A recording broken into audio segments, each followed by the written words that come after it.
Andrew, Hey, Tamara, hi. lovely Nice to to meet meet you.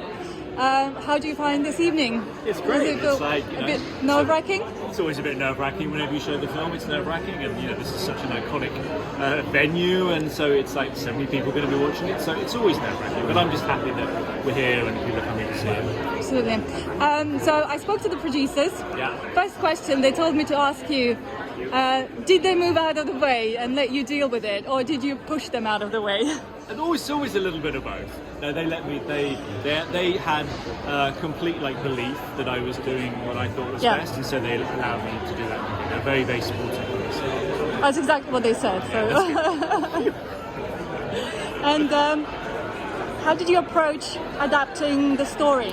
Yeah, adaptation is always an interesting one. You're taking someone else's work and then you make it your own, and so that was what I was trying to do, was take something that someone else had written.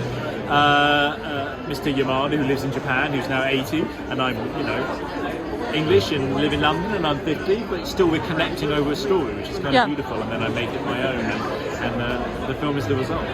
And it's a multi-dimensional story, but when you wrote it, what was it about for you? Was it about dealing with grief, coming out, dealing with childhood trauma, finding love? I think it's all of those things, if I'm honest, and it's about how do we take care of each other? How do we feel less alone in the world? How can we make others feel less alone? And I think if you think of it in those ideas, it incorporates all of those things: grief, pain, loss.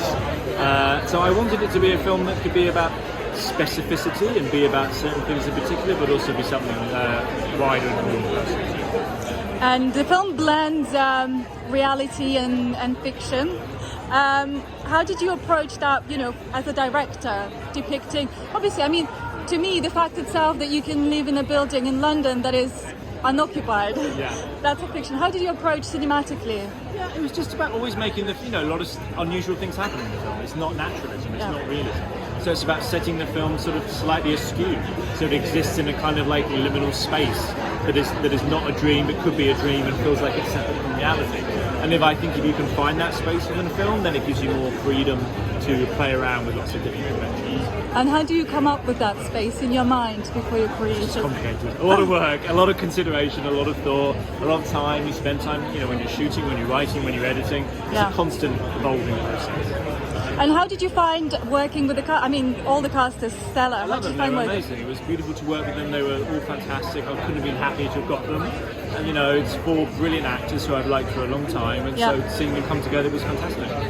And they seem to have an amazing chemistry between all of them. Yeah. Is it just happen? How did you? I think it's both luck, and they're brilliant actors. Yeah. And they were really excited to work with each other. And I think when actors are excited to work with each other, it means that they want to connect with those other performers. And I think that's where you see some kind of magic.